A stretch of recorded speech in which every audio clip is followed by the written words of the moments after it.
The dragon and the princess overcome the limits of their races. But before I turn into human form I can only lick her.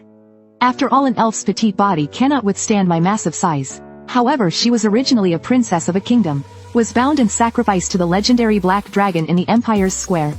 This happened because the king believed the black-robed wizard's lies. He used her as bait to capture the black dragon and brew an immortality elixir.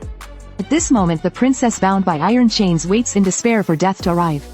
Meanwhile, a massive figure speeds through a narrow alley of the Empire. The dragon's objective is clear. It heads straight for the princess in the Empire's square. In the next moment the iron chains binding the princess instantly snap. She is seen appearing in the giant dragon's claws. The black-robed wizard upon seeing this raises his arm. The long-hidden earth soldiers unleash their full firepower.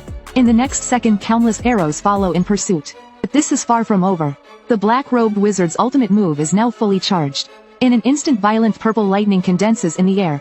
It struck the massive body of the evil dragon like divine punishment. Moments later the sky was stained red with the dragon's blood. But the evil dragon still endured the pain and fled the royal capital with the princess. Until the dragon took her into a cave. Its remaining strength could no longer support its massive body. Collapsed to the ground and fainted. When it opened its eyes again, the lick spirit had taken over its body.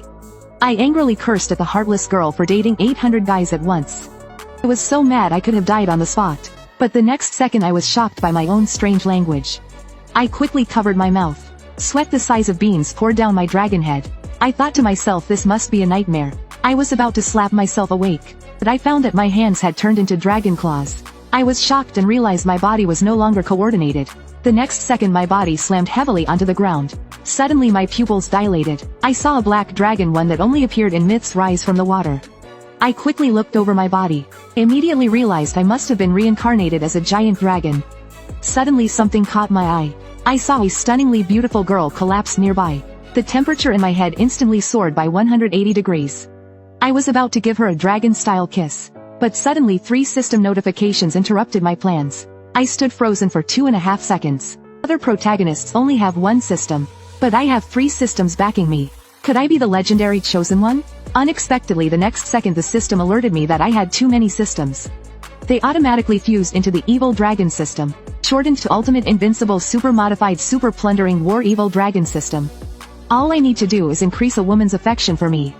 Then I can gain special abilities and system points. Or by killing righteous forces and players I can also earn system points. The system points can be consumed to strengthen and modify different parts of my body. Seeing this I immediately suspected I had crossed into a game world. Then I casually pulled out a book from my body and started studying it. I have to say this old pervert's collection of books is really interesting. At this point I glanced sideways at the princess. A primal force surged from within me. I tossed the book aside. What was I doing reading that trash at a time like this? The system then detected that she was a special SSS class loli. But what was strange was that her lifespan was only 2 days. As expected, there's no such thing as an easy deal. Suddenly the princess tightly wrapped her legs around my dragon tail. She said, "It's so warm here." The sensation from my tail immediately made my whole body go weak. But with my positive energy overflowing I immediately grabbed a piece of beast skin to drape over her. This unexpectedly raised her affection for me by 10 points. At that moment a strong feeling of hunger came over me. I prayed to the system for something useful. Out of its great mercy it gave me a temporary recovery card. But after it expired I would become even weaker. I was instantly petrified. So this is what they call using a dead horse as a live horse doctor. But there's no other option now. It was unrealistic to count on the girl to save me. I gritted my teeth and used the temporary recovery card. Then I went into the forest to search for some fruit. Along the way I unexpectedly discovered a large amount of hidden meat. Suddenly birds and beasts nearby started flying around. I saw 3 silver moon wolves trying to reclaim their food. Though they had a strong territorial instinct, I was still a dragon after all. Yet they dared to attack me. I instinctively shot out a breath of dragon fire. In an instant 1 silver moon wolf was burned to ash. Then with 1 claw I took down another. The last one became my meal. I then howled to the heavens, releasing my dragon's might, shaking all the creatures in the forest. Suddenly I sensed movement in the cave. I hurried back to the cave. But the princess was pretending to be unconscious. Just as I was thinking about how to feed her, she suddenly got up and grabbed a sharp stone, aiming it at me. I quickly blocked her childish move with my hand. Seeing her plan fail, she nervously asked if I was going to eat her next. Even though I tried to appear as friendly as possible and reassured her of her safety, in her eyes, I still appeared as a ruthless black dragon. Her vision blurred and she fainted again. Fortunately, the 3 silver moon wolves I had just killed rewarded me with 30 system points. I spent 10 points to buy the system recommended herb Wangling. But for a moment I didn't know how to get her to take it. In the end I did something against my principles. I put the Wangling in my mouth and chewed it up. Then I quickly grabbed her and fed the chewed up Wangling into her mouth. The next second the effect of the temporary recovery card disappeared. Strong dizziness hit me immediately. At this moment the princess seemed to be in a desert, dry and thirsty. From a distance it looked like something was flying toward her. Upon waking up she found herself wrapped in my huge body. There was a strong bitter taste in her mouth. She saw the remaining herbal residue in my mouth. She immediately understood that the giant dragon in front of her had saved her. Her affection for me began to rise rapidly. System notification. Affection reached the first stage. Gained ability, beginner charm bite, and earned 2,000 system points. Then Anna hugged me and cast a healing spell on me. Soon I was awakened by hunger. Tiểu Lan biết chuyện đã kịp thời đến động viên cô. Bác Lâm sợ em bị đàn ông lừa gạt. Khi thấy thời cơ chín muồi, bước thẳng tới chỗ tôi, quỳ một chân xuống. Sau khi tan làm, cô đi thẳng đến quán rượu. Tiểu Đông đang bận rộn công việc và đành ngồi lại trong thang máy. Anh vội vàng đến tìm cô mà không kịp thu xếp lều trại. Tienes que tomártelo más en serio. Lão công mà có thể thiết kế. Resulta que debido a que siempre derrotaba a sus oponentes de un solo golpe. Bạn thử nghĩ xem, alpaca là gì chứ? Người đàn ông cười mỉm đầy quyến rũ. Muy probablemente había alcanzado el nivel ese. Nếu bà nói sớm. Así que la competición continuó como estaba planeado. Sin embargo, para evitar que algo similar volviera a suceder. Cái đó, pero lo que no esperaba. Hoàng tử phạm pháp cũng như thứ dân, ngạc nhiên khi phát hiện Trường Như đang nằm cạnh mình. Cũng chỉ vì nhìn trúng thị nữ của ngươi, chẳng phải nên trở thành, dù sao nó cũng là em họ của ngươi mà. Then I opened the body modification system and planned to treat her condition first. I quickly found an eyeball modification. That would grant me the beginner's insight ability. It was perfect for my current situation. I eagerly activated the system to unlock the blood wheel eyes. But the next second pain had me rolling on the ground. The intense pain from my eyeballs caught me off guard. All of Anna's ailments appeared before my eyes. It was truly a miracle that she had lived this long. At that moment human voices came from the cave entrance. I immediately climbed up the stone wall to observe the situation. I noticed that the human faction included not only the mercenary scum, but also a big knight who was no threat to me at all, and a magician who looked extremely clueless. With such a weak squad they dared to take on this mighty dragon? They truly don't know their limits. But if I act here I might hurt Anna. So I spread my wings and flew out of the cave. I flew toward the edge of the forest. The knight immediately ordered his men to follow. But the magician sensed something was wrong. She quickly advised him not to act recklessly. She had a bad feeling that this dragon wasn't the same silly one from before. However, the knight dismissed her warning. If you hadn't failed to cast the binding spell at the entrance, this black dragon wouldn't have escaped. With that he led his team to the west to hunt me down. The magician shuddered upon hearing this. Why would the black dragon leave the forest which was beneficial to it and fly outward? Could it be that there's treasure in the cave? Is that why it lured us in the opposite direction? At that moment I smiled wickedly at the scum below. Then I swooped down toward them. In an instant countless scum fell beneath my claws and fangs. At the same time I gained a large amount of system points.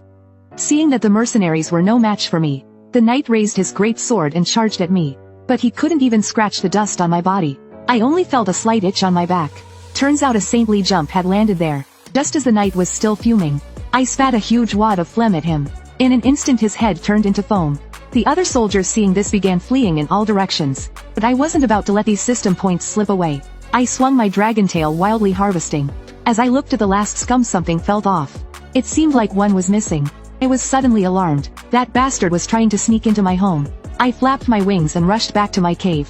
The woman wanted to witness the legendary dragon's whip, so she foolishly entered my cave alone. Taking advantage of my dragon breath being nearly exhausted, she set a control spell. Since we couldn't communicate, I had no idea what she was barking about. But the next second she raised her magic wand trying to steal my only one. I nearly pissed myself. Instinctively I unleashed the primal power within me. In an instant I shattered her control magic. Then I pressed her to the ground with a claw. Don't provoke me, dragon. Do you take me for a little kitten? At that moment I realized I still didn't know human language. So I opened the system panel to modify my vocal cords. But I found that I didn't have enough system points. To my surprise the useless system introduced me to a loan service. With a miserable 50% interest rate. Though I was pissed. This was the only option I had. I then asked the woman why she came here.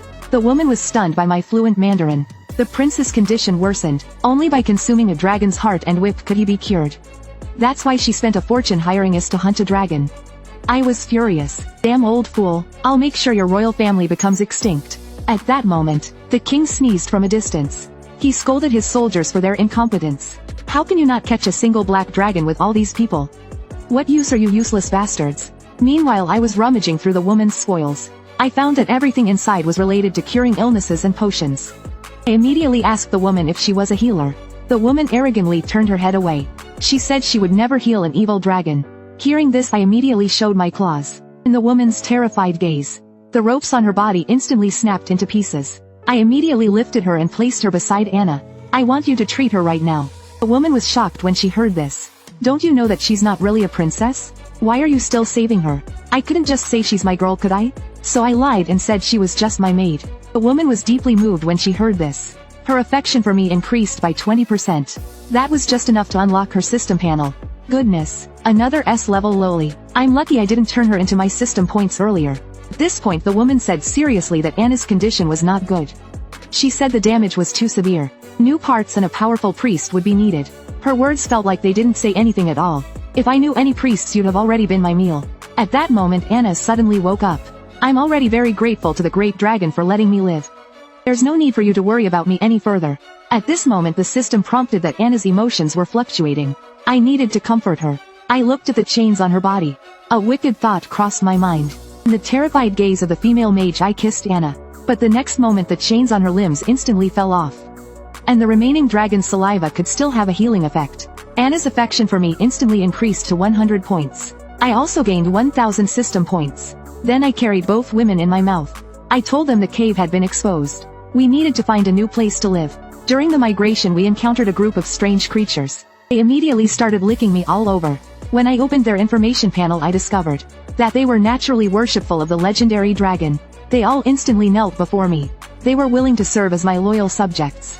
But I disdainfully said I didn't need weak followers. The Null leader hurriedly said they could help me design a dragon's lair. They could also help me find valuable mines. I was instantly stunned. So these were loyal vegetables? I reluctantly agreed to harvest them all. First, I made them build a dry, comfortable dragon's lair for me. As a dragon who can't even take care of itself, I kept 2 top-tier maids by my side without any plans to pursue them. Not only did I take them on monster hunting trips and enjoy barbecues, but I also relished my dragon life. I also took them on a world tour. Along the way, we encountered a group of loyal, honest sycophants seeking protection. When I heard they could help me build a lair, and even find precious mines, I reluctantly accepted them as my underlings. As a token of appreciation, I made their leader my vassal. I sliced open my dragon claw and touched Borikri's forehead. A flash of golden light appeared. This marked the completion of a domineering master-servant contract. Then I saw that all my underlings were carrying first aid kits. They asked Borikri what had happened.